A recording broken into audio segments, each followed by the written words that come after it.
ஆமென். ஹalleluya. சத்தம் ஹalleluya.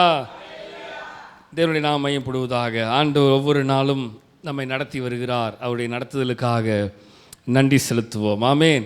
கடந்த 3 மாதங்கள் கண்ணின் மணி போல தேவன் நடத்தினார். 4வது மாதத்திலே தேவ சமூகத்தில் இருக்கிறோம். ஆமென். ஹalleluya. ஹalleluya. ஹalleluya. இன்றைக்கும் பிளஸிங் சீரியஸில் ஆசீர்வாத தொடரில் பகுதி 89வது பகுதியில் இருக்கிறோம். பார்ட் 89. 89வது வாரத்தில் பரிசுத்த ஆவியானவர் தாமே நம்மை நடத்தி கொண்டிருக்கிறார். இன்றைக்கும் நாம் பார்க்க போகிற தலைப்பு என்னவென்றால் த டெஸ்டிங் பிளஸ்ஸிங். த டெஸ்டிங் பிளஸ்ஸிங். சோதிக்கும் ஆசீர்வாதம். சோதிக்கும் ஆசீர்வாதம். ஆசீர்வாதம் நமக்கு தெரியும். சோதிக்கும் ஆசீர்வாதம், த டெஸ்டிங் பிளஸ்ஸிங் குறித்து நம்ம பார்க்க போகிறோம். ஆவியானவர் தாமே இன்றைக்கு நம்மோடு இடைபெற போகிறார். ஆமென். ஹல்லேலூயா.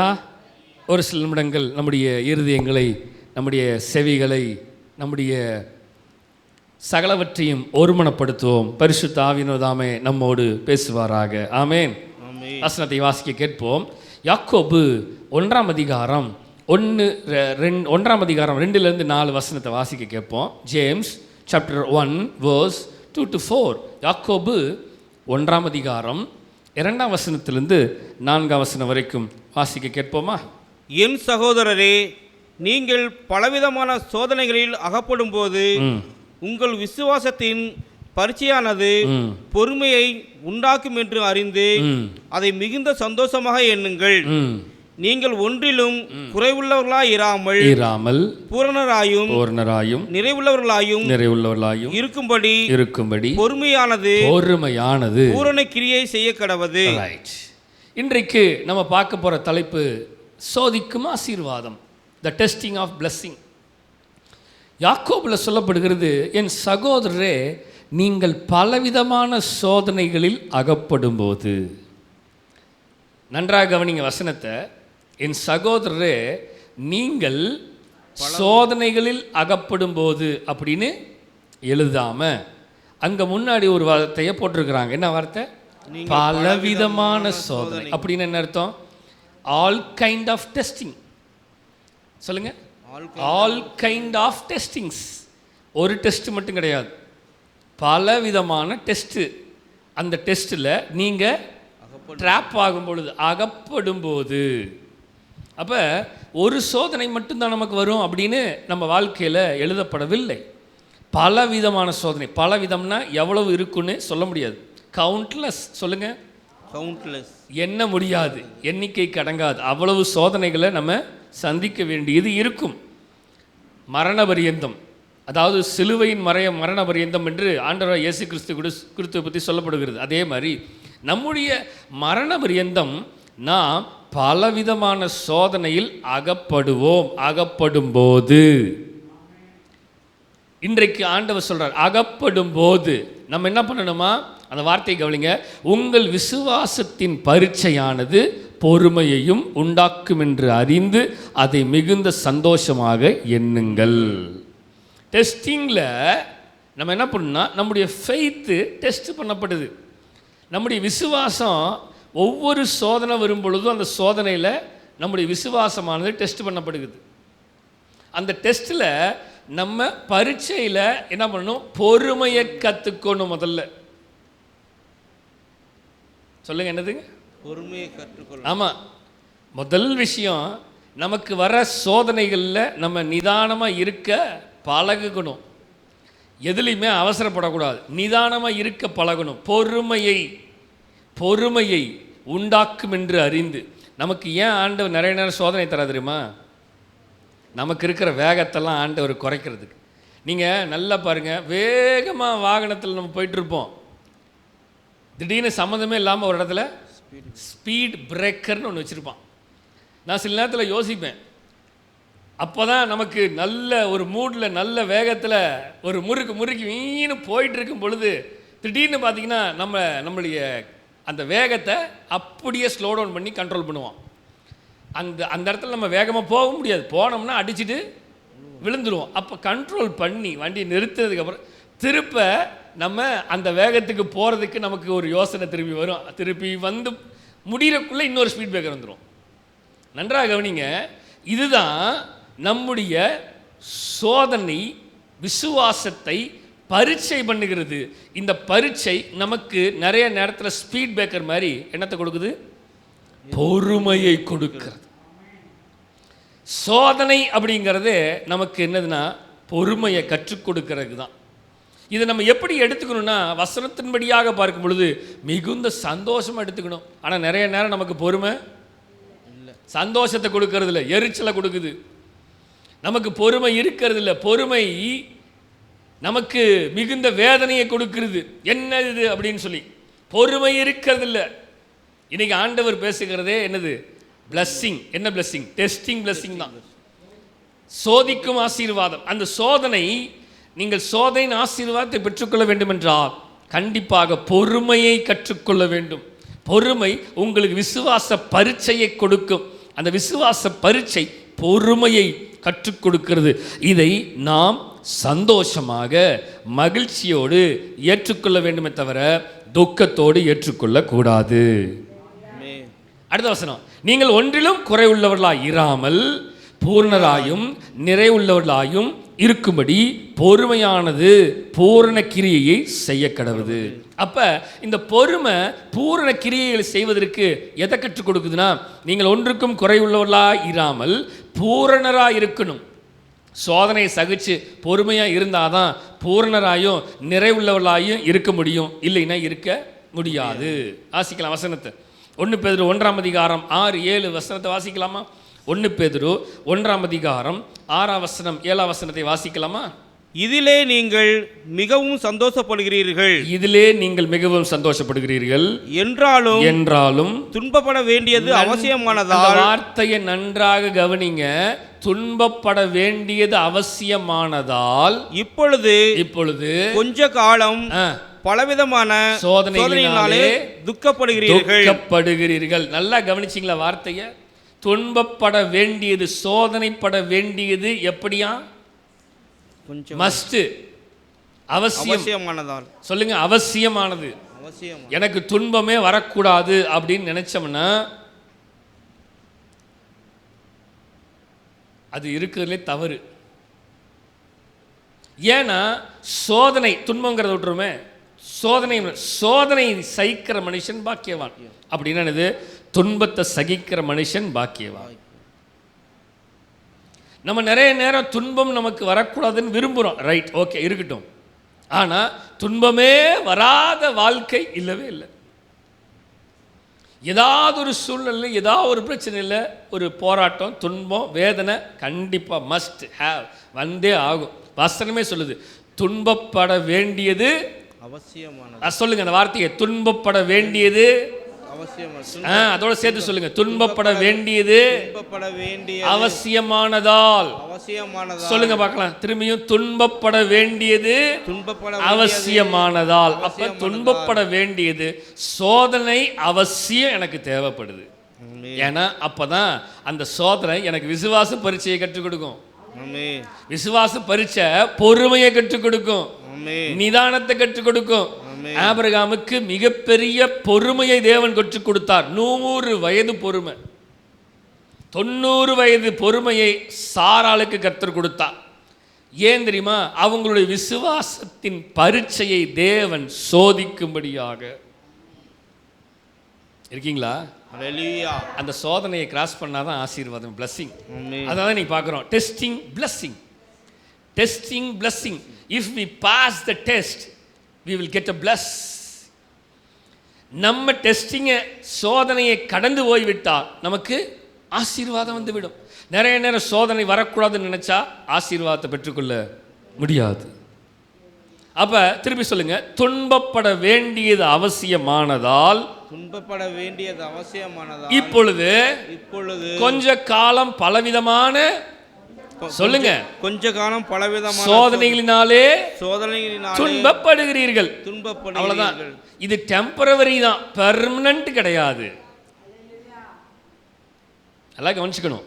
துன்பப்பட வேண்டியது அவசியமானதால் இந்த சோதனையானது கொஞ்ச நாளைக்கு இருக்கும். அதுக்கப்புறம் இந்த சோதனை போயிடும். இது நிரந்தரமான சோதனை அல்ல. 7ஆம் வசனத்தை வாசிக்கலாம். அழிந்து போகிற பொன் அக்கினிலே சோதிக்கப்படும். நல்லா கவனிங்க. கடையில் போய் தங்கத்தை வாங்கி பார்க்கும் பொழுது ஜொலிக்குது, அழகாக வாங்கி காசை கொடுத்து வாங்கி போட்டுட்டு வந்துடுறோம், வாங்கி வச்சிடறோம். ஆனால் அந்த பொன் அந்த அந்த லெவலுக்கு வர்றதுக்கு அது பலவிதமான அழிந்து போகிற சூழ்நிலைக்குள்ளாக தள்ளப்படும். அந்த வார்த்தை நல்லா கவனிங்க. அழிந்து போகிற பொன் அக்கினியால் சோதிக்கப்படும், அதை பார்க்கிலும் அதிக விலையேறப்பெற்றதா இருக்கிற உங்கள் விசுவாசம், உங்கள் ஃபெய்த் சோதிக்கப்பட்டு, சொல்லுங்க உங்க ஃபெய்த், உங்கள் ஃபெய்த் சொல்லுங்க என் ஃபெய்த், என் ஃபெய்த், என் விசுவாசம், என் விசுவாசம் சோதிக்கப்பட்டு. அப்ப துன்பப்பட வேண்டியது அவசியமானதால், துன்பப்பட வேண்டியது அவசியமானதால் விசுவாசமானது சோதிக்கப்படும். விசுவாசமானது சோதிக்கப்படும். புரியுதா நமக்கு என்னன்னு? நிச்சயமா நம்முடைய ஃபெய்த்தை டெஸ்ட் பண்றார் ஆண்டவர். எதுக்குன்னா இயேசு கிறிஸ்து வெளிப்படும் போது உங்களுக்கு புகழ்ச்சியும் கனமும் மகிமையும் உண்டாகுமாக. நல்லா கவனிங்க. எதுக்காக டெஸ்டிங்கை கர்த்தர் கொடுக்கிறார், எதுக்காக சோதனையை கர்த்தர் கொடுக்கிறார்னா பின்னாடி ஒரு மிகப்பெரிய ஆசீர்வாதம் இருக்கு. என்ன ஆசீர்வாதம்?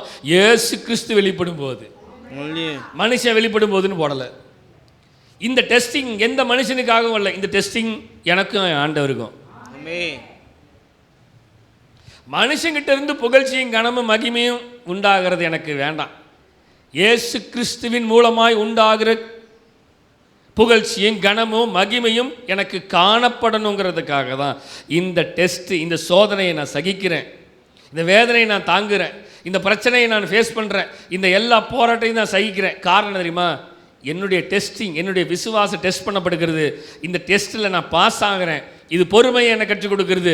ஏனென்றால் கிறிஸ்து இயேசு வெளிப்படும் பொழுது, அவர் வெளிப்படும் நாளினிலே, அவர் வரும் நாளிலே என்னை காரமா செய்து எப்படி அன்பாய் சேர்த்து கொள்வார்.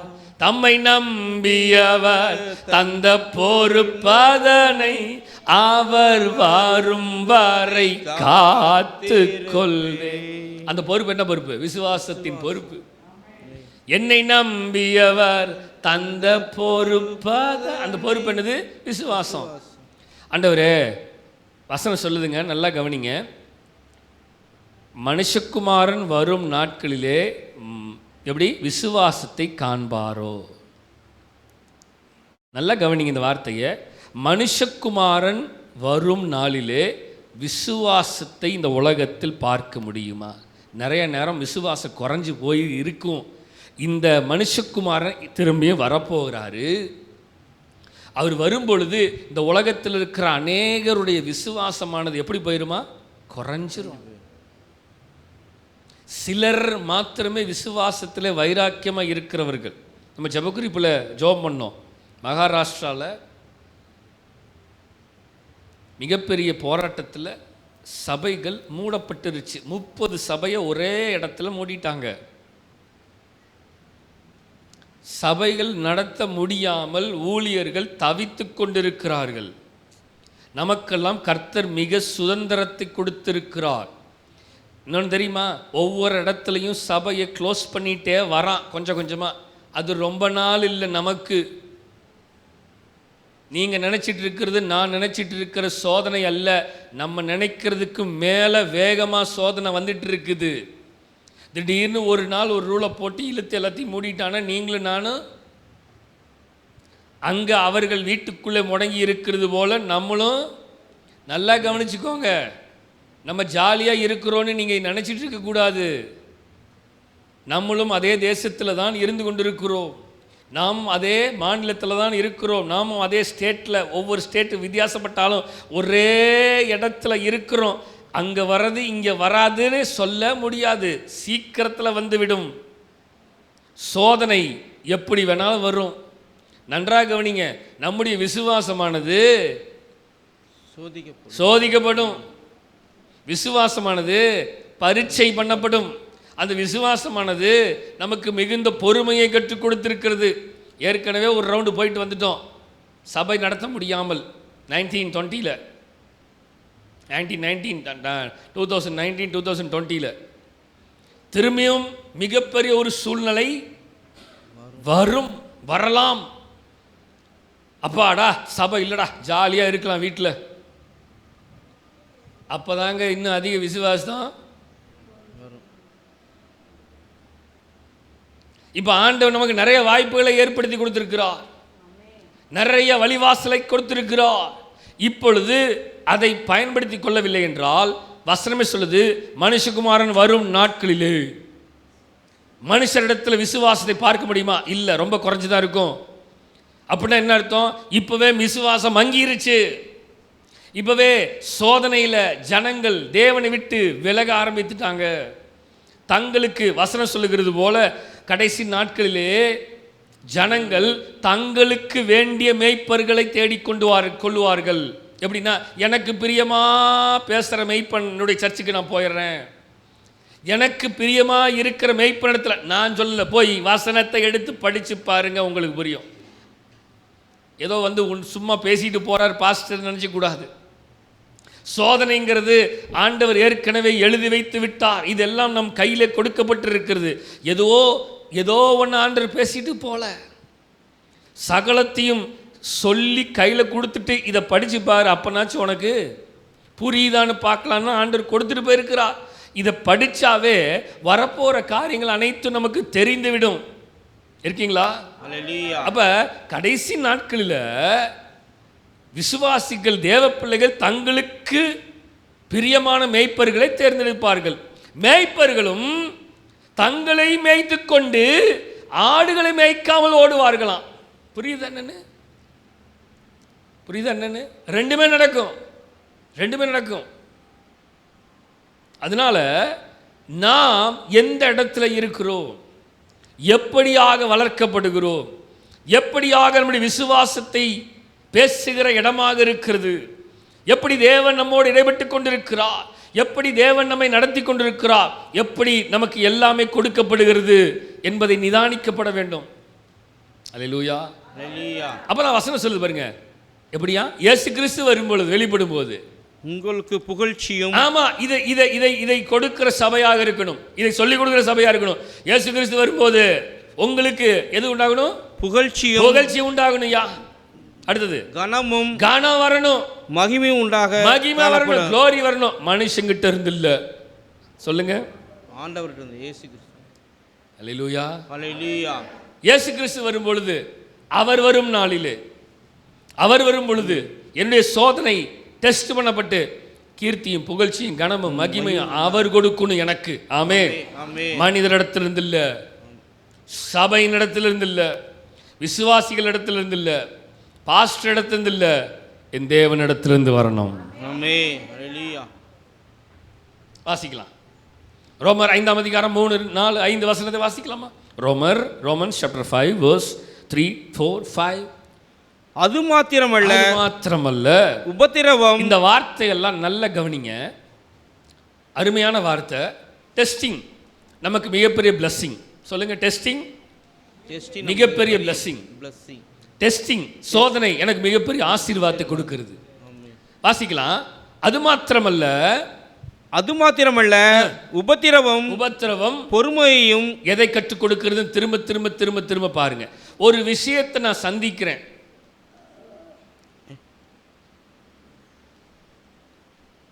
ஒரு உபத்திரவத்தை நான் சந்திக்கிறேன், ஒரு பிரச்சனையை நான் சந்திக்கிறேன், ஒரு சோதனை நான் சந்திக்கிறேன் அப்படின்னா அது முதல்ல எனக்கு பொறுமையை தான் கற்றுக் கொடுக்குது.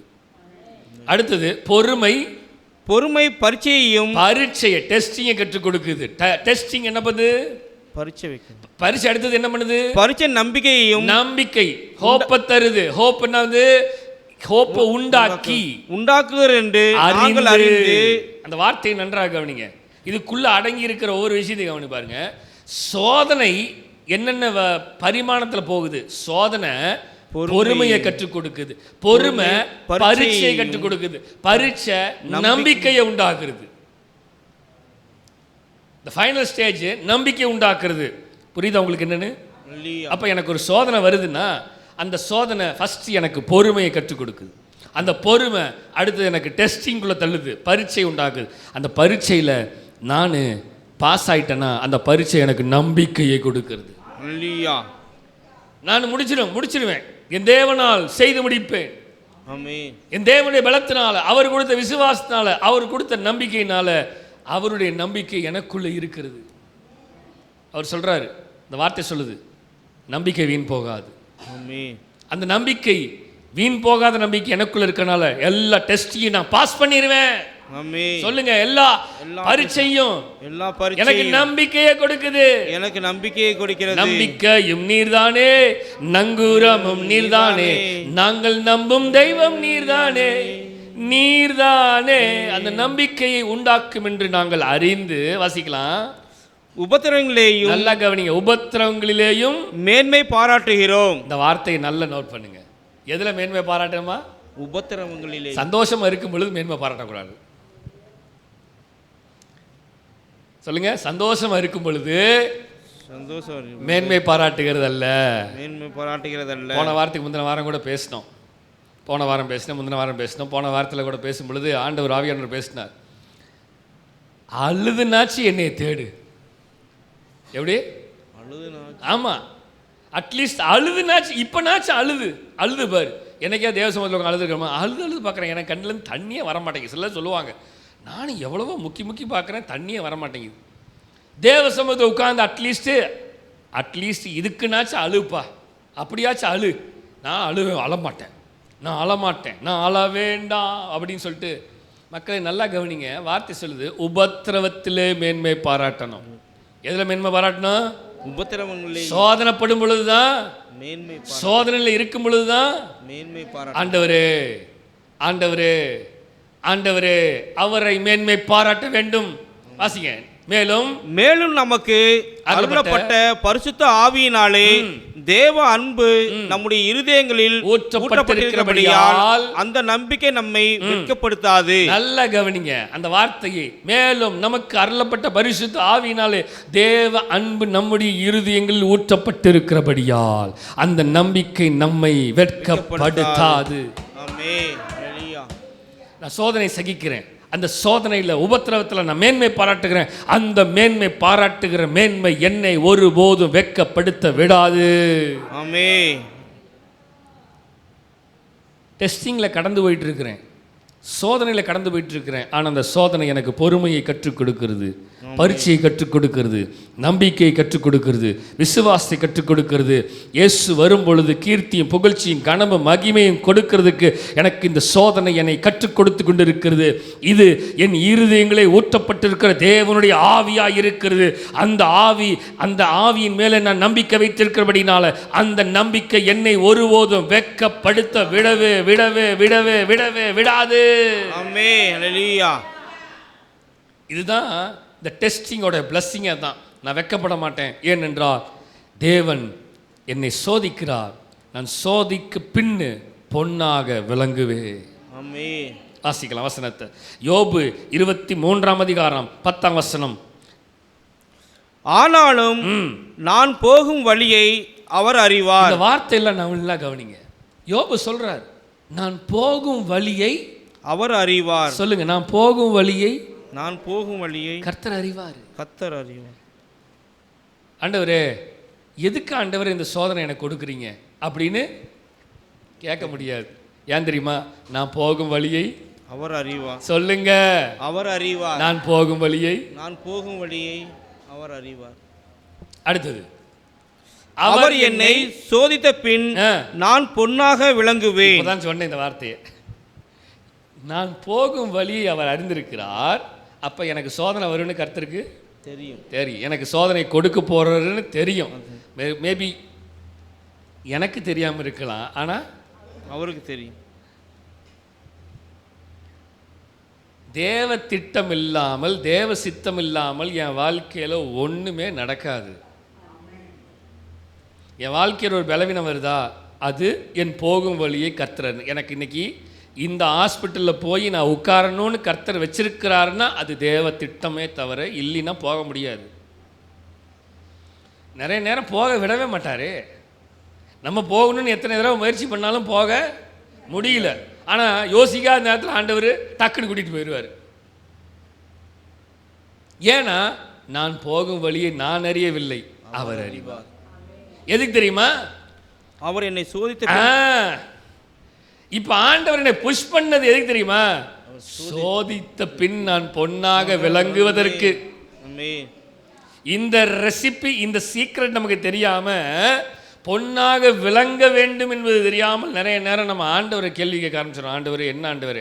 ஆண்டவர் நம்மை ஒரு பொன்னாக விளங்க வேண்டும் என்பதற்காக, கோல்டாக ஷைன் பண்ணணுங்கிறதுக்காக தான் கர்த்தர் நம்மளை என்ன பண்றாரு?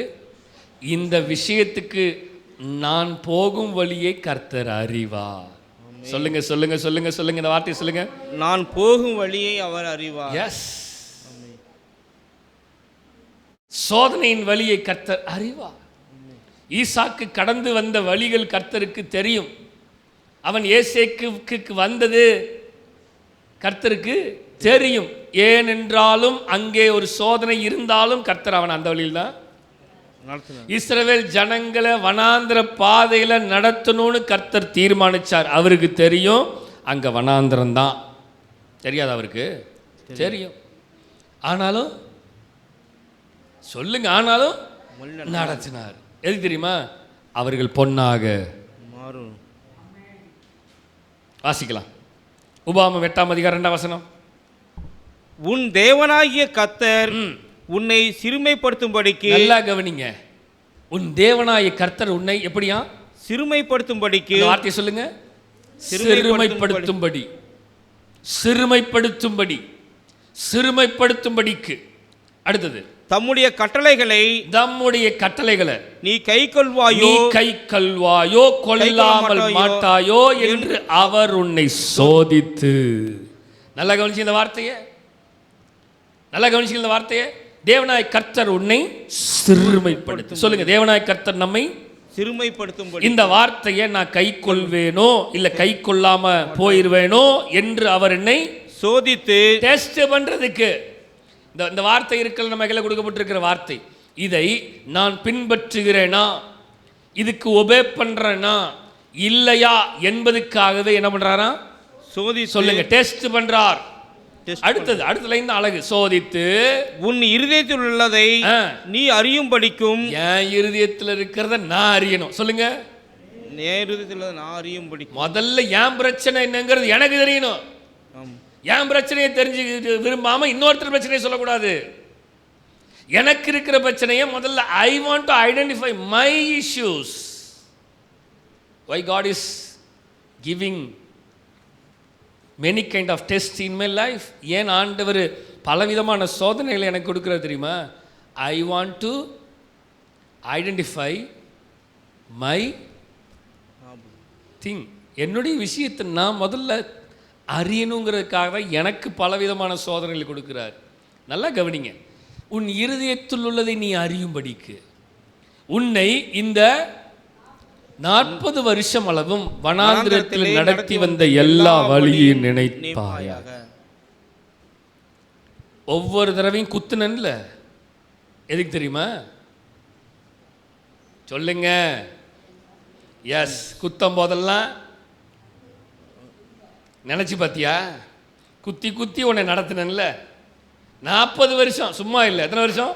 40 வருடம். நமக்கு 4 மாசமே. 40 வருஷம். 4 மாசம் எங்க? 4 நாளைக்கு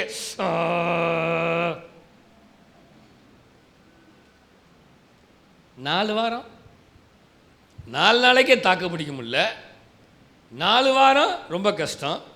40 நாள் ரொம்ப கஷ்டம். அந்த 40 நாள் நிறைய பேர் லென்த் டேஸ். கடந்த நாட்களில் ஒரு வீட்டுக்கு போயிருந்தேன். அவங்க பொண்ணு எங்கிட்ட, நான் 40 நாள் கறி சாப்பிடாமல் இருக்க போகிறேன் அப்படின்னுச்சு. நான் சொன்னேன், உனக்கு இது தேவையில்லாத வேலை, உனக்கு இது தேவையில்லாத. அதாவது 11வது படிக்கிற பிள்ளை. நான் 11வது நல்ல மார்க் எடுக்கணும், பாஸ் ஆகணும்னு 40 நாள் நான் நான் வெஜிடேரியன் சாப்பிடாமல் இருக்கிறேன். கண்டிப்பாக உனக்கு இது தேவையில்லாத வேலை, இதெல்லாம் செய்யாத அப்படி. இல்லை, நான் இருப்பேன். ஒரு வாரம் தாண்டும் பொழுது அதுக்கு ஞாயிற்றுக்கிழமை பக்கத்து வீட்டிலேருந்து கறி குழம்பு வாசம் வந்தோடனே, ஐயோ ஐயோ என்னால் தாங்க முடியல, என்னை விரதத்தை கலைக்க போகிறேன் அப்படின்னு நான் சொன்னேன், மண்டைகள்லாம் உடச்சி போடுவேன். ஒழுங்கு மரியாதையா இருந்தீன்னா இருக்குன்னு 40 நாள், இல்லைன்னா மண்டை கொண்ட உடச்சி விடுவேன். 2வது வாரத்தில் மாமா எனக்கு ஏதாவது வாங்கி கொடுங்க, எனக்கு வேணும், ஐயோ ஏய் கப்புச்சி பண்ணு. அவங்க அம்மா அப்பாவும் இல்லை வாங்கி கொடுத்துடலாம். நான் சொன்னேன் கெடுக்கக்கூடாது, கொஞ்சம் கட்டுப்பாடாக இருக்க வைங்க பிள்ளைய. 3வது வாரத்தில் அதுக்கெல்லாம் அவங்க முடிவு பண்ணிட்டாங்க, போய் வாங்கிட்டு வந்துடும். என் புள்ள பாவம் பொக்குன்னு போகுது. நான் சொன்னேன் பொக்குன்னு போகுதோ கொக்குன்னு போகுதோ கும்மி விடுவேன் கும்மி. நல்லா கவனிங்க, 1 வாரம் தாண்ட மாட்டேங்குது. ஆண்டவர் கேட்டாரா? நம்மளா ஏதோ ஒன்று வம்பிழுத்துக்கிறது, நம்மளா ஏதோ ஒரு தீர்மானம் எடுத்துக்கிறது, அப்புறம் என்னால் முடியலங்கிறது. ஒரு அட்லீஸ்ட் ஒரு 4 நாளை என்னால் தாங்க முடியல, 4 வாரம் 40 நாளை தாங்க முடியல. ஆண்டவர் சொல்றாரு, உன்னை இந்த 40 வருஷம் அளவும் வனாந்திரத்தில் நடத்தி வந்த எல்லா வழியையும் நினைப்பாயாக. எதுக்கு தெரியுமா? உன் இருதயத்தில் உள்ளதை நீ அறியும்படிக்கு. எனக்கெல்லாம் ஒரு பிரச்சனை இல்லையே, உங்களுக்கு தான் பிரச்சனை. முதல்ல உன் இருதயத்தில் என்ன பிரச்சனை இருக்குங்கிறத அதை நீ அறியறதுக்கு தான் 40 வருஷம் உன்னைய இதில் உருட்டினேன். நல்லா தெரியுதா? சோதனைங்கிறது நமக்கு தான், முதல்ல பக்கத்து வீட்டுக்காரனு கிடையாது. சோதனை சகிக்கிற மனுஷன் முதல்ல சகிக்க பழகணும். நான் சகிக்க பழகாம சோதனை நீங்க சகிங்க அப்படின்னு அந்த டெஸ்டிங்கை நான் பாஸ் பண்ணாதான் நான் ஆசீர்வாதத்தை அனுபவிக்க முடியும். நான் அதை அனுபவிக்காமல் இன்னொருத்திட்ட போய் இதை அனுபவிங்கன்னு சொல்ல முடியாது. அநேக நேரம் நம்முடைய பிரச்சனை என்ன தெரியுமா? நம்ம செய்ய மாட்டோம், ஆனால் மற்ற எல்லாத்துக்கும் நம்ம சொல்லிடுவோம். வாசிக்கலாம் 2 கொரிந்தியர் 12ஆம் அதிகாரம் 7, 8, 9, 10 வசனத்தை வாசிக்கலாமா? அன்றியும் எனக்கு வெளிப்படுத்தப்பட்டவர்களுக்குரிய மேன்மை நிமித்தம் நான் என்னை உயர்த்தாதபடிக்கு என் மாமிசத்திலே ஒரு முள் கொடுக்கப்பட்டிருக்கிறது. என்னை நான் உயர்த்தாதபடிக்கு அது என்னை குட்டும் சாத்தானுடைய தூதனாய் இருக்கிறது. நல்லா கவனிச்சிங்களா? பவுல் அடியார் சொல்லுவார், அழகான வார்த்தை, எனக்கு ரொம்ப பிடிச்சது இந்த வார்த்தை. என்னை நானே உயர்த்தாதபடிக்கு, அன்றியும் எனக்கு வெளிப்படுத்தப்பட்டவைகளுக்குரிய மேன்மை நிமித்தம் நான் என்னை உயர்த்தாதபடிக்கு. எனக்கு எல்லாம் தெரியுதுங்க, ஆனாலும் நான் என்ன உயர்த்தாதபடிக்கு என் மாம்சத்தில் ஒரு முள் கொடுக்கப்பட்டிருக்கிறது. நல்லா கவனிங்க, எப்பெல்லாம் நான் பெரிய ஆளுன்னு சொல்றேன்னா அப்பெல்லாம் ஒருத்தன் வந்து என்னைய சத்துன்னு ஒரு சாத்துவான். சாத்தி விட்டான் பார்த்தீங்களா அப்படின்னு நம்ம அழுதுட்டு திரும்பி அவனை சாத்தணும்னு நினைக்கிறோம். நம்ம இன்னொரு தடவை சாத்தினோம்னா ஆண்டவர் திருப்பி 2 தடவை நம்மளை சாத்துறதுக்கு இன்னொரு 2 பேர்த்து அனுப்புவார். நம்ம நினச்சிட்டு இருக்கிறோம் ஐ want to defend, I want. நீங்கள் டிஃபெண்ட் பண்ண ஆரம்பிச்சிட்டிங்கன்னா ஆண்டவர் திரும்பி 4 பேர்த்து அனுப்புவார் உங்களை அடிக்கிறதுக்கு. இதுதான் ஆண்டவருடைய டெஸ்டிங். நான் அடிக்கிறதுக்குன்னா நேரடியாக வந்து அடிக்கிறது சொல்லலை, சோதனையை சொல்கிறேன். பவுல் சொல்கிறாரு கொரிந்து சபைக்கு, கொரிந்து சபையே நீ பெரிய ஆளுன்னு நினச்சிட்டு இருக்காத. கொரிந்து மக்களே, கொரிந்து பட்டணத்துள்ள ஜனங்களே, உங்களுக்குள்ள பலவிதமான பெரிய ஆளு பெரிய பெரிய ஆட்கள்லாம் இருக்கிறாங்க. ஆனால் நீங்கள் உங்களை பெரிய ஆளுன்னு நினைக்காதீங்க. நீங்கள் உங்களை அப்படி இப்படின்னு நினச்சிருந்தீங்கன்னா எனக்கு ஒரு முள்ளு கொடுக்கப்பட்டிருது, அது என்னை தானே உயர்த்தாதபடிக்கு அதை எப்போ பார்த்தாலும் கூத்திக்கிட்டே தான் இருக்கும். எப்படி? என்னை நான் உயர்த்தாதபடிக்கு. நல்லா கவனிங்க, சோதனை என்ன தெரியுமா? டெஸ்டிங்க. எப்பெல்லாம் நான் என்று தலை தூக்குறோன்னா அப்பெல்லாம் ஒரு குத்துவார் ஆண்டவர். வாசிக்கலாம் தொடர்ந்து. அது என்னை விட்டு நீங்கும்படிக்கு நான் 3 தரம் கர்த்தரிடத்தில் வேண்டிக் கொண்டேன். சிலர்லாம் சொல்லுவாங்க, ஆண்டவர் ஏன் ஆண்டவரை இவ்வளவு சோதனை எனக்கு, அது எப்படி எனக்கு மாத்திரமா, நான்லாம் எவ்வளவு சோதனையை சகிக்கிறேன் தெரியுமா அப்படிம்பாங்க. என்னமா நம்ம மட்டும்தான் உலகத்தில் இருக்கிற அத்தனையும் பூமியே நம்ம மண்டையில் வச்சு தூக்கிட்டு போகிற மாதிரி சொல்லுவோம். எனக்கு வலிக்கிற வலி வேற யாருக்குமே வலிச்சிருக்காது, நம்மளே சொல்லிக்குவோம். எப்படி? அவன்கிட்ட போய் கேட்டாதான் அந்தந்த வலி எந்தெந்த வலின்னு அவங்களுக்கு தெரியும். ஆனால் நம்மளே சொல்லிக்குவோம், எனக்கு நான் வர்ற பாடு எனக்கு தானே தெரியும், உங்களுக்கு என்ன தெரியும்? அவங்ககிட்ட போய் கேட்டு பாருங்க என்ன பாடுன்னு அவங்க சொல்லுவாங்க. அவங்க சொல்லும் பொழுது நம்மளது எவ்வளோ பெட்டர் பரவாயில்லையா அப்படின்னு தோணும். நன்றாக கவனி வசனத்தை. அவர் சொல்கிறார் ஆண்டவர்கிட்ட போய், ஆண்டவரே இந்த சோதனை என்னை விட்டு நீங்கும்படிக்கு. சிலலாம் சொல்லுவாங்க, தயவுசெய்து இது நவுத்திருங்க, இது எடுத்துருங்க, இது எடுத்துருங்க. ஆண்டவருடைய ரெசிபி என்ன தெரியுமா? எடுக்க முடியாது. எதுங்க? இந்த சோதனையை உன்னை விட்டு நீங்கும்படிக்கு. இந்த பேயை உங்ககிட்ட இருந்து நான் நகர்த்த மாட்டேன். இந்த பேய் உங்க கூட தான் இருக்கும். இந்த பேய் உன்னைய குத்திக்கிட்டே தான் இருக்கும். ஏன் தெரியுமா? உனக்குள்ள இருக்கிற பேயை அடக்கிறதுக்கு அந்த பேயை நான் அமைச்சிருக்கிறேன். வித்தியாசமா இருக்கா கேட்குறதுக்கு? ஆமாம், எனக்குள்ள இருக்கிற பேயை அடக்கிறதுக்கு ஆண்டவர் இன்னொரு பேய் அமைச்சிருக்கிறார். அவ்வளோ சிம்பிள் திங். நான் பேய் தான், நான் நல்லவன் கிடையாது. அப்பப்போ என் கூட இருந்து பேய் எட்டி பார்க்குதில்ல, அந்த பேயை அடக்கிறதுக்கு வேற ஒரு பேயை ஆண்டவர் அமைச்சிருக்கிறாரு. அதற்கு அவர் என் கிருபை உனக்கு போதுன்ட்டார். ஒரே வார்த்தை சொல்லுங்க, என் கிருபை உனக்கு போதும். என் கிருபை உனக்கு போதும். கடந்த நாட்களில் ஒரு விஷயத்தை சொல்கிறேன் பாருங்க. இந்த வந்திருக்காங்களே, இவங்க புதுசாக வராங்களே இந்த அம்மா வீட்டுக்கு, ரொம்ப நாளாக கிட்டத்தட்ட ஒரு மாதத்துக்கு மேலே இருக்குமா, ஒரு மாதத்துக்கு மேலே என்னை கூப்பிட்றாங்களே ஜெபம் பண்ணுறதுக்கு வீட்டுக்கு. ஒரு 1.5 மாதமாக சர்ச்சுக்கு, 2 மாதம் சர்ச்சுக்கு வருவாங்களா, 3 மாதம் ஆச்சா, 3 மாதமாக சர்ச்சுக்கு வராங்க இவங்க. இப்போ புதுசாக பயங்கரமான போராட்டம். நான் சொல்கிறது நல்லா கவனிங்க, விளையாட்டுக்கு சொல்லலை, நான் பலிபீடத்துலேருந்து பேசிகிட்டு இருக்கிறேன். என்ன சோதனைகள்லாம் வருதுங்கிறத கவனிங்க. ஊழியக்காரனுக்கே அந்த அம்மாவுக்கு கிட்டத்தட்ட 10 வருஷமாக 10 வருஷமாக பிசாசின் போராட்டம் இருக்கிறது அவங்க வீட்டில். பயங்கரமான செய்வனை கட்டு, உச்சகட்டம். நைட்டு 12 மணி ஆச்சுன்னா அப்படி ஒரு காலை பிடிச்சி விடுக்குன்னு தூக்கி இழுத்துரும் அவங்க அந்த அம்மாவை.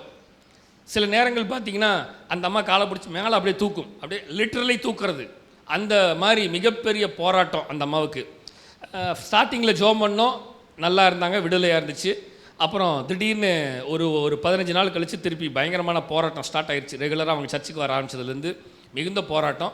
நான் ஆண்டவருடைய சமூகத்தில் ஜெபம் பண்ணிகிட்டே இருந்தேன். சோதனைக்காக சொல்கிறேன், நல்லா கவனிங்க. நான் எப்பயுமே ஆண்டவருடைய ஏவுதல் இருந்தால் தான் நான் போவேன். அது என்னன்னாலும் சரி, இல்லைன்னா போவே மாட்டேன். அவங்க கூப்பிட்டுட்டே இருந்தாங்க, வீட்டுக்கு வந்து ஜெபம் பண்ணுங்க, வீட்டுக்கு வந்து ஜெபம் பண்ணுங்க, வீட்டுக்கு. நான் வந்து ஜெபம் பண்ணிட்டு இருக்கிறேன், வருவேன்ட்டே இருந்தேன். கவிதா சிஸ்டர்கிட்ட நீங்கள் அடிக்கடி அவங்க வீட்டுக்கு போய் ஜெபம் பண்ணுங்கன்னு அவங்களை அனுப்பிச்சிட்டே இருந்தேன். கடந்த வாரம் ஞாயிற்றுக்கிழமை எதர்ச்சியா அந்த அம்மா வீட்டுக்கு சடனாக ஆவியானவர் என்னை உள்ளே கொண்டு போனார். போய் அந்த வீட்டுக்குள்ளே கால் எடுத்து வைக்கவும் முடியல. என் காலெல்லாம் தகன்னு எரியுது. அந்த அளவுக்கு பயங்கரமான போராட்டம். நீங்கள் நம்பவே மாட்டீங்க. நான் ஜெபம் பண்ணிவிட்டு வீட்டுக்கு போயிட்டேன். அப்புறம் நார்மல் ஆயிடுச்சு. கடந்த நாட்களில் எனக்கு சரீரத்தில் கொஞ்சம் பலவீனம். இந்த விஸ்டம் டீத்தை ரிமூவ் பண்ணேன். கொஞ்சம் பலவீனப்பட்டு நான் இருந்தேன். செவ்வாய் புதன்கிழமை இருக்கும், எனக்கு சரியான தூக்கமே இல்லை. அந்த வாரத்தில் தூக்கம் இல்லை. பெயின் கில்லர்ஸ் நிறைய யூஸ் பண்ணேன், தூக்கமே வரல, பயங்கர வலி. நல்லா கவனிங்க, பகல் நேரத்தில் ஒரு நாள் நான் டயர்டில் தூங்கிட்டேன். சரியா? அந்த பேய் நேரம் என் வீட்டுக்கு வந்து என் காலை பிடிச்சி விடுக்குன்னு இழுத்துச்சு பாருங்க. நான் பகலில் தூங்கிட்டு இருக்கிறேன். அது லிட்ரலி பொய் சொல்லலை, ஐ எம் நாட் லையிங். என்னுடைய காலை பிடிச்சி ஒரு ஆள் வந்து இப்போ உங்கள் காலை பிடிச்சி சடக்குன்னு இழுத்து அப்படி இருக்கும், வெடுக்குன்னு என்னை இழுத்துச்சு. தப்புன்னு தூக்கத்துலேருந்து எந்திரிச்சேன். நல்லா கவனிங்க, சோதனைங்கிறது எப்படி வேணாலும் வரும். நான் என்ன தெரியுமா பண்ணேன்? எந்திரிச்சு உட்காந்துட்டு படுத்து திருப்பி தூங்கிட்டேன். அவ்வளோதான். எனக்கு தெரியுமில்ல பேயை பற்றி, நான் பயப்படவே மாட்டேன்ல. எத்தனை நாள் பேய் கூட குடும்பம் நடத்துகிறோம், எத்தனை பேய் கூட குடும்பம் நடத்தியாச்சு. அதனால நான் திரும்பவும் படுத்து தூங்கிட்டேன். அதை நான் ஒரு பொருட்டாகவே எண்ணலை. நிறைய விஷயங்களை நல்லா கவனிக்கணும். பேய் நம்மளை டிஸ்டர்ப் பண்ணாது அப்படின்னு. ஆமாம், பேய் எப்படி வேணாலும் வரும். அவனுடைய வேலை எவனை விழுங்கலாம வென்றோ வகை தேடி சுற்றி திரிவான். நீ ஏன்டா அங்கே போய் ஜெபம் பண்ணுற? அவனுடைய பிரச்சனை தெரியுமா? நீ எதுக்கு அங்கே போய் ஜெபம் பண்ணுற? நான் தான் அங்கே 10 வருஷமாக அமைதியாக குடியிருக்கிறேன்ல, உனக்கு என்ன இப்போ அங்கே வேலை? இப்போ வா, நீ தானே வர, உன்னை வழி அப்படின்னு அங்கே வந்தான். நீ என்ன வேணாலும் பண்ணு, படுத்து தூங்கிட்டேன். சோதனைங்கிறது எப்படி வேணாலும் வரும். பவுல் சொல்கிறார், ஆண்டவர் என்னை விட்டு இப்போ என்ன இந்த காலை பிடிச்சி இழுக்குதுங்கிறதுக்காக இந்த அம்மாவை சர்ச்சை விட்டு வராதிங்கன்னு சொல்லவா முடியும்? சொல்லுங்க. என் காலை பிடிச்சி பேய் இழுக்குதுன்னு, உங்களால தாங்க என் காலை பிடிச்சி பேய் இழுக்குது, அதனால நீங்கள் சர்ச்சைக்கு வராதிங்கன்னு சொல்ல முடியுமா? என்ன அப்படி குறுகுறுன்னு பார்க்குறீங்க? சொல்லுங்க. சொல்ல முடியாது. சொல்ல முடியாது. ஆண்டவரே எனக்கு முள்ளு கொடுக்கப்பட்டிருக்குது. பரவாயில்லையா, என் கிருபை உனக்கு போதும். புரியுதா? புரியுதா? அல்லேலூயா. இதெல்லாம் சகிச்சுதான் ஆகணும். பலவிதமான சோதனையில் நம்ம அகப்படும் போது விசுவாச பரீட்சையானது பரீட்சை பண்ணப்பட்டு பொறுமையை கற்றுக் கொடுக்கிறது. காலை பிடிச்சி எடுத்தாலும் சரி, கையை பிடிச்சி எடுத்தாலும் பொறுமையை கற்றுக் கொடுக்கு. நிதானமாயிரு, நிதானமாயிரு, பயப்படாத, திகையாதே, நானே உன் தேவன், நீ நம்பியிருக்கிறவர் என்று சொல்லு. அவர் உன்னை வேடனுடைய கண்ணிக்கும் பாலாக்கும் கொள்ளை நோய்க்கும் உன்னை தப்புவிப்பார். தமது சிறகுகளாலே உன்னை மூடுவார். செட்டைகளின் கீழே அடைக்கலம் போகுவார். அவருடைய சத்தியம் உனக்கு பரிசியும் கேடகமாக இருக்கும்.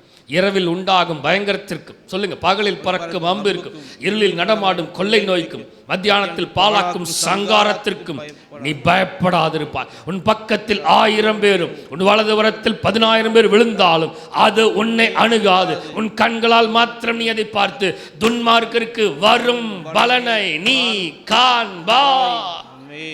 எஸ், சோதனைங்கிறது நைட்டு மட்டும் வரதில்லை. பகலில் பறக்கும் அம்பு இருக்கும், மத்தியானத்தில் பாலாக்கும். எதுக்கு எழுதி வச்சிருக்கு? எப்போ வேணாலும் சோதனை வரும். நம்ம நினச்சிட்டு இருப்போம் 12 மணிக்கு தான் பேய் வருவான் போல. 12 மணிக்குன்னா மத்தியானமும் வருவான், நைட்டும் வருவான், எப்போ வேணாலும் வருவான். நம்ம நினச்சிட்டு இருப்போம் நைட்டு 12 மணிக்கு தான் வருவேன். நைட்டு 12 மணிக்கு இல்லை. சோதனை எப்போ வரும்? எப்போ வேணாலும் வரும். பிரச்சனை எப்போ வேணாலும் வரும், எப்போ வேணாலும் வரும் பிரச்சனை. நம்ம நினச்சிட்டு இருக்கிற நேரத்தில் பிரச்சனை வராது, நம்ம நினைக்காத நேரத்தில் தான் பிரச்சனை வரும். நம்ம நினச்சிட்டு இருக்கிற நேரத்தில் வேதனை வராது, நம்ம நினைக்காத நேரத்தில் தான் வேதனை வரும்.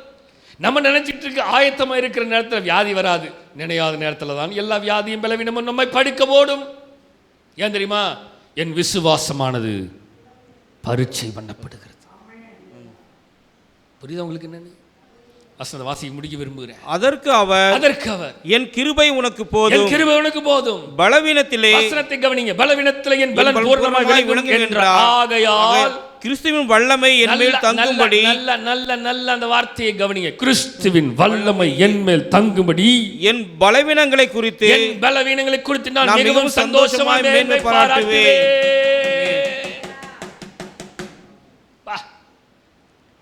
இந்த வார்த்தை எனக்கு ரொம்ப பிடிக்கும். என் பலவீனங்களை குறித்து நான் மிகவும் மேன்மை பாராட்டுவேன். சொல்லுங்க பார்க்கலாம். என் பலவீனங்களை குறித்து நான் மிகவும் மேன்மை பாராட்டுவேன். என் பலவீனத்தை குறித்து தான் மிகவும் சந்தோஷமா மேன்மை பாராட்டுவேன். இது யாருனாலும் செய்ய முடியாது, ஆனா இதுதான் செய்யணும்னு பவுல் சொல்லி கொடுக்கிறார். என் பலவீனங்களிலே என் பலவீனங்களை குறித்து மிகவும் சந்தோஷமாய் மேன்மை பாராட்டு. நம்ம மேன்மை பாராட்ட வேண்டியது எப்போ தெரியுமா? சந்தோஷமா நிம்மதியாக இருக்கும்போது அல்ல. நல்லா கவனிங்க, எல்லா விதமான சோதனையும் நமக்கு சம்பந்தமே இல்லாமல் வருது. எதுக்கு தெரியுமா? நம்முடைய விசுவாசத்தை பரீட்சையும் சோதித்து பின்னாடி ஒரு மிகப்பெரிய ஆசீர்வாதத்தை கர்த்தர் வச்சிருக்கிறார். அதில் நம்ம கடந்து போகணும். அதனால தான் பவுல் சொல்கிறாரு, என் பலவீனங்களை குறித்து நான் மிகவும் சந்தோஷமாக மேன்மை பாராட்டுவேன். நான் பிரச்சனையில் இருக்கிற ஆண்டவரே, பரவாயில்லப்பா, இதில் சந்தோஷப்படு. ஆண்டவரே, இந்த பலவீனம் பரவாயில்ல, சந்தோஷப்படு. அந்தபடியே நான் பலவீனமாக இருக்கும்போதே பலமுள்ளவனாக இருக்கிறேன். ஆமென். எப்படி சொல்றாரு பாருங்க, எப்படி? நான் பலவீனமாக இருக்கும்போதே பலமுள்ளவனாக இருக்கிறேன். சொல்லுங்க மக்கள் இந்த வார்த்தையை. பலமாக இருக்கும் பொழுதே பலவீனமாக இருக்கிறேன். நான் எப்பெல்லாம் வீக்னஸாக இருக்கிறேனோ அப்போதான் ஸ்ட்ரென்தனாக இருக்கிறேன். எப்படி? அப்படிதான் தேவ பலத்தால. நான் எப்பெல்லாம் சரீர பலவீனத்தில் இருக்கிறேனோ அப்பெல்லாம் தேவ பலத்தில் இருக்கிறேன். புரியுதா உங்களுக்கு? என்னன்னு? ஆகையால் கிறிஸ்துவின் நிமித்தம் எனக்கு வரும் பலவீனங்களிலும் நிந்தைகளிலும் நெருக்கங்களிலும் துன்பங்களிலும் இடுக்கங்களிலும் நான் பிரியப்படுகிறேன். ஆஹா. ஆனா நம்ம இதெல்லாம் வேண்டாம் நினைக்கிறோம். ஆனா அவர் சொல்லி கொடுக்குற ரெசிபி என்ன? எனக்கு வரும் பலவீனங்களிலும் நிந்தைகளிலும் நெருக்கங்களிலும் துன்பங்களிலும் இடுக்கங்களிலும் நான் சொல்லுங்க, நான் பிரியப்படுறேன். வாசிக்கலாமா? ஏசாயா 48 அதிகாரம் 10 வசனம் வாசிங்க. Isaiah chapter 48 verse 10. இதோ உன்னை புடமிட்டேன், இதோ நான் புதமிட்டேன், ஆனாலும் வெள்ளியை போல் அல்ல. நல்லா கவனிங்க இந்த வார்த்தையை. ஆனாலும் வெள்ளியை போல் அல்ல, உபத்திரவத்தின் குகையிலே உன்னை தெரிந்து கொண்டேன். என் நிமித்தமே அப்படி செய்வேன். என் நாமத்தின் பரிசுத்தம் எப்படி குலைக்கப்படலாம்? என் மகிமையை நான் வேறொருக்கு கொடேன். நல்ல கவனி அந்த வார்த்தையை. அருமையான வார்த்தை. இதோ உன்னை புடமிட்டேன், உன்னை டெஸ்ட் பண்ணேன்ப்பா, ஆனாலும் வெள்ளியை போல அல்ல, உபத்திரவத்தின் குகையிலே உன்னை தெரிந்து கொண்டேன். எப்படி? உபத்திரவத்தின் குகையிலே, உபத்திரவத்தின் குகையிலே, உபத்திரவத்தின் குகை. புரியுது உங்களுக்கு? குகை. அந்த அளவுக்கு உபத்திரவத்தில் இருக்கிற அங்கதான் உன்னை தெரிந்து கொண்டேன். ஏதோ சாதாரண வெள்ளியை புடமிடுகிறது போல நான் டெஸ்ட் பண்ணிட்டு போல, அப்படிப்பட்ட குகையிலே உன்னை தெரிந்து. அடுத்த வசனம், என் நிமித்தமே அப்படி செய்தேன், எனக்காகவே அப்படி செய்தேன். என் நாமத்தின் பரிசுத்தம் எப்படி குலைக்கப்படலாமா? குலைக்கப்படலாம் ஆண்டவர் கேட்கிறார். டெஸ்டிங், ஒன்னை வச்சு டெஸ்ட் பண்றேன், ஒன் நிமித்தமா நீ இந்த டெஸ்ட்ல பாஸ் ஆகணுங்கிறதுக்காக பரிசுத்தம் எப்படி குலைக்கப்படலாம்? என் மகிமையை நான் வேறொருவனுக்கும் உனக்கு மட்டும்தான் வச்சிருக்கிறேன். நீ பாஸ் ஆயிருவ, நீ பாஸ் ஆயிருவ, நீ ஃபெயில் ஆகிறது இல்லை. சொல்லுங்க, நீ பாஸ் ஆயிருவப்பா. நீ பாஸ் எதுல? ஃபெய்த்ல, ஹோப்ல, விசுவாச புடமிடுகிறதுல நீ பாஸ் ஆயிருவ. விசுவாசத்துல புடமிடுறது பாஸ் ஆயிருவ. அந்த வார்த்தை கேளுங்க, என் மகிமையை நான் வேற ஒருவனுக்கு கொடுக்க மாட்டேன், உனக்கு மட்டும் தான் கொடுப்பேன். ஆமென், ஹல்லேலூயா. இதுல பாஸ் ஆகு, என் மகிமை உனக்கு தரேன். ஆமென். சொல்லுங்க, இதுல பாஸ் ஆகும் மகிமை உனக்கு. யாருடைய மகிமையை? ஆண்டவருடைய மகிமையை. வாசிக்கலாமா? யாத்ராம 20:20. மோசே ஜனங்களை நோக்கி பயப்படாதிருங்கள், உங்களை சோதிப்பதற்காகவும் நீங்கள் பாவம் செய்யாதபடிக்கு தம்மை பற்றும் பயம் உங்கள் முகத்திற்கு முன்பாக இருப்பதற்காகவும் தேவன் எழுந்தருளினார் என்றார். நல்ல கவனிங்க, அவர் சொல்றாரு பாருங்க. மோசே ஜனங்களை பார்த்து, பயப்படாதீங்க, உங்களை சோதிப்பதற்காகவும் நீங்கள் பாவம் செய்யாதபடிக்கு தம்மை பற்றும் பயம் உங்கள் முகத்திற்கு முன்பாக இருப்பதற்காகவும் தேவன் எழுந்தருளினார். ஆண்டவர் ஏன் எழுந்தருளினா தெரியுமா? உங்களை சோதிச்சு நீங்கள் பாவம் செய்யாதபடிக்கு தேவனுக்கு பயந்து அவருடைய வழியில் நடக்கணுங்கிறதுக்காக தான் இதெல்லாம் செஞ்சார். அதற்காக தான் தேவன் எழுந்தருளி உங்களுக்கு முன்னாடி, நமக்கு முன்னாடி நிற்கிறாரு. ஆமென். வாசிக்கலாம் சங்கீதம் 66, 10, 11, 12 வாசிக்கலாமா? சங்கீதம் 66 சங்கீதம் 10, 11, 12. தேவனே எங்களை சோதித்தீர், வெள்ளியை புடமிடுகிறது போல எங்களை புடமிட்டீர், எங்களை வலையில் அகப்படுத்தி எங்கள் இடுப்புகளின் மேல் வர்த்தமான பாரத்தை ஏற்றினீர், மனுஷரை எங்கள் தலையின் மேல் ஏறி போக பண்ணினீர். இந்த வார்த்தையை கவனிங்க, மனுஷரை எங்கள் தலையின் மேல் ஏறி போக பண்ணினீர், தீயையும் தண்ணீரையும் கடந்து வந்தோ, செழிப்பான இடத்தில் எங்களை கொண்டு வந்து விட்டீர். இந்த வார்த்தையை நல்லா கவனிங்க. தேவனே எங்களை சோதித்தீர், எங்களை டெஸ்ட் பண்ணீங்க. எப்படி? வெள்ளியை புடமிடுகிறது போல எங்களை டெஸ்ட் பண்ணீங்க. அடுத்தது எங்களை டெஸ்ட் பண்ணி எங்க தள்ளுனீங்க? வலையில் அகப்படுத்தினீங்க, வலையில மாட்டிக்கிட்டோம். அடுத்தது எங்க இடுப்புகள் மேல வருத்தமான பாரத்தை ஏற்றினீங்க. ரைட்டு, எவ்வளவுதான் நாங்க தாங்கிறது? மனுஷரை எங்க தலையின் மேல் ஏறி போக பண்ணினீர்.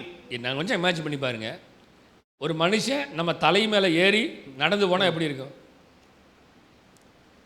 இமேஜின், நம்ம படுத்துட்டு இருக்கிறோம், இப்போ ஒரு ஆள் நம்ம தலை மேலே மூஞ்சி மேலே காலை வச்சு ஏறி போனால் எப்படி இருக்கும்?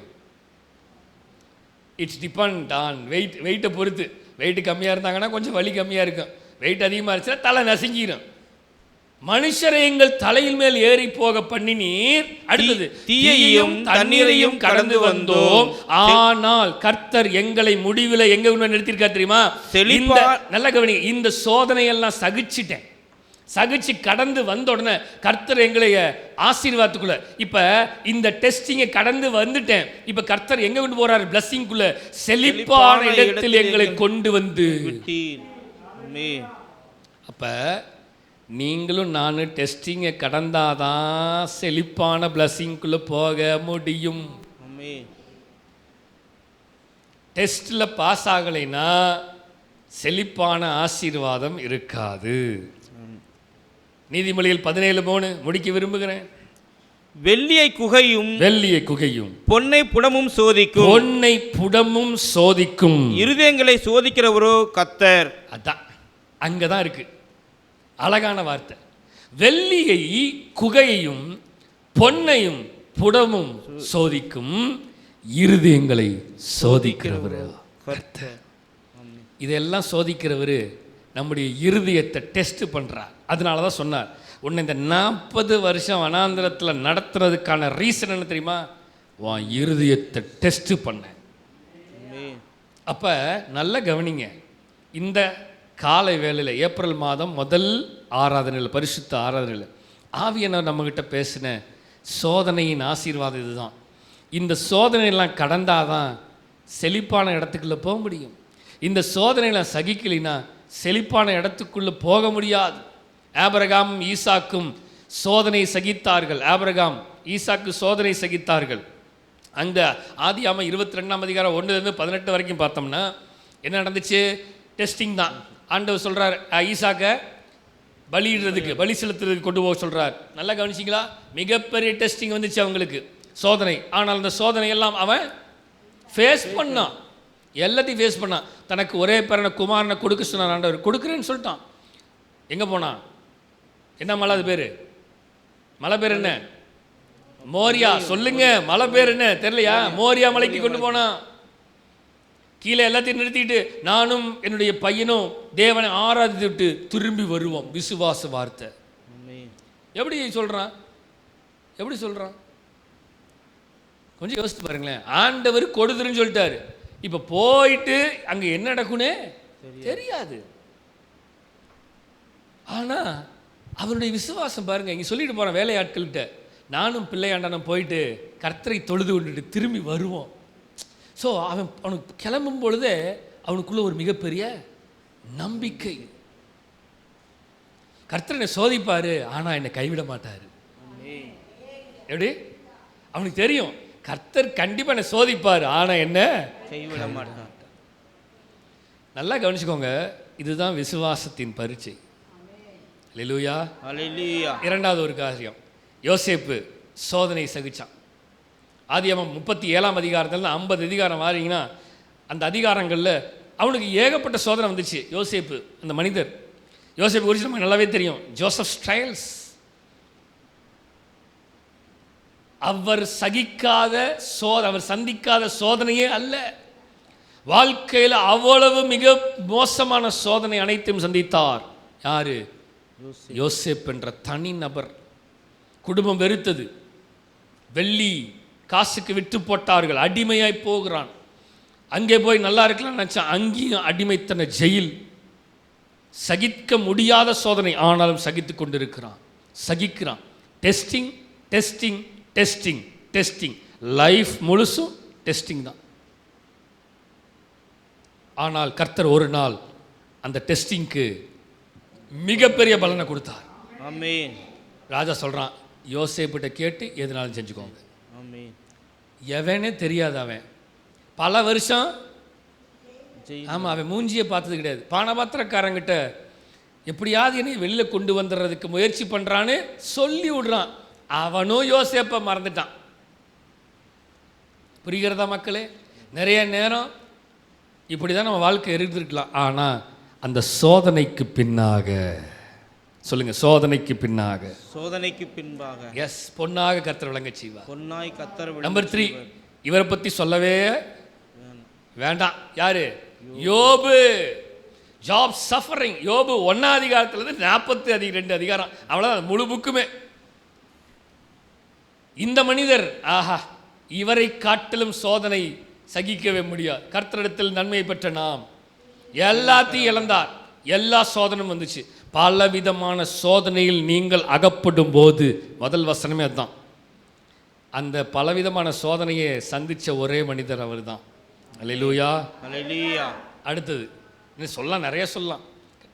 இஸ்ரேலைட்ஸ் இன் தி வில்டர்னஸ், வனாந்திரத்தில் இஸ்ரவேலர்கள். உபாகமம் 8ஆம் அதிகாரம் 2-3-4 வசனத்தை வாசிக்கும் பொழுது, அங்கே பார்க்கும் பொழுது இஸ்ரவேல் ஜனங்களை குறித்து நமக்கு தெரியும். அவர்கள் பலவிதமான சோதனையை சகித்தார்கள், பலவிதமான சோதனை சந்திச்சாங்க. வனாந்திரத்தில் போனாங்க, வனாந்திரத்தில் அவங்க மிகப்பெரிய போராட்டம்.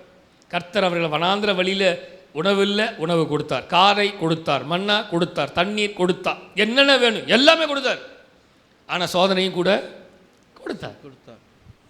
போஷித்தார், ஒன்றையும் கைவிடலை. ஆனால் சோதனையும் கூடவே வந்துச்சு. புரியுதா? இந்த சோதனையை சகிக்கணும். அதுதான் நம்முடைய வாழ்க்கை. இன்னும் பல சொல்லலாம், அன்மெனி மோர், இன்னும் பல சொல்லிக்கொண்டே போகலாம். வசனத்தை சொல்லும் பொழுது சோதனை சகிக்கிற மனுஷன் பாக்கியவான். சொல்லுங்க, சோதனை சகிக்கிற மனுஷன், சோதனை சகிக்கிற மனுஷன் பாக்கியவான். இன்றைக்கு ஆவியானவர் நம்மோடு பேசினது டெஸ்டிங் பிளெஸிங். சோதனையில் தான் ஆசீர்வாதம் இருக்கு. சொல்லுங்க, சோதனையில் தான் ஆசீர்வாதம். சோதனை துன்பம் சூழ்ந்தாலும், பாட்டுக்கு வாங்க, சோர்ந்து போவதில்லை. வேதனை வியாதி நெருக்கினாலும் வெற்றி சிலுவை உண்டு. வேதனை வியாதி நெருக்கினாலும் வெற்றி சிலுவை உண்டு. வல்லவர், சர்வ வல்லவர், சொல்லுங்க, நல்லவர், என்றும் நல்லவர். அல்லேலூயா. வல்லவர், சர்வ வல்லவர், நல்லவர், என்றும் நல்லவர். எங்கள் தேவன், எங்கள் தேவன் நல்லவரே, என்றும்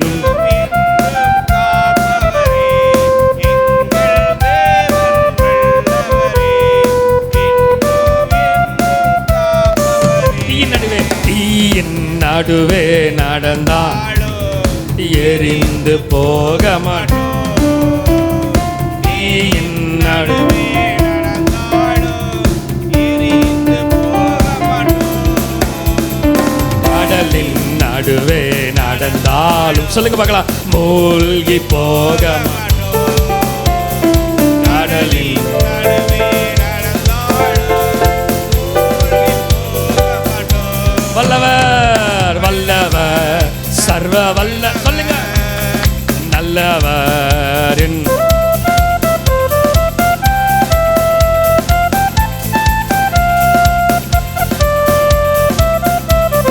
எங்கள் தேவன், எங்கள் தேவன்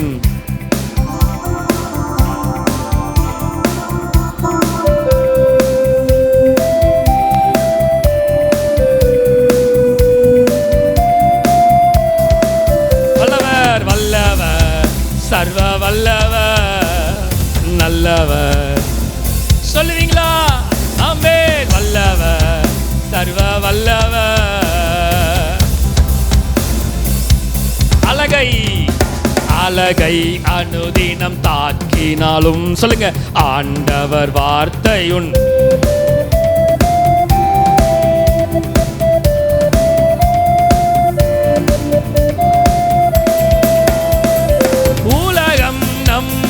வெறுத்தாலும் உன்னத கரங்கள் உண்டு. உலகம் நம்மை வெறுத்தாலும் உன்னத கரங்கள் உண்டு. வல்லவர், வல்லவர், சர்வ வல்லவர், நல்லவர், என்றும் நல்லவர்.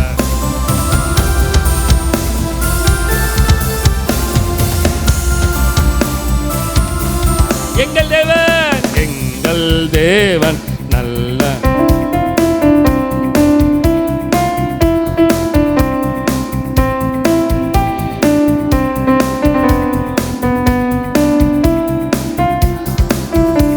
அப்படியே கண்களை மூடி, ஆண்டவரே, எங்கள் தேவன் நீர் வல்லவராக இருந்தீரு. எங்கள் தேவன் நீர் வல்லவராக இருந்தீரு. எல்லா விதமான சோதனையை சகிக்கிற மனுஷன் பாக்கியவான். சோதனை சகிக்கிற மனுஷன் பாக்கியவான். சோதனை சகிக்கிற மனுஷன், சொல்லுங்க, பாக்கியவான். சோதனை சகிக்கிற மனுஷன் பாக்கியவான். சோதனை சகிக்கிற மனுஷி பாக்கியவதி. இன்றைக்கு நீர் எங்களோடு பேசின வார்த்தைக்காக நன்றி. சோதனையின் ஆசீர்வாதம், டெஸ்டிங் பிளெஸிங், டெஸ்டிங் பிளெஸிங். இந்த டெஸ்டிங் எங்களுக்கு பொறுமையை கற்றுக் கொடுக்கிறது.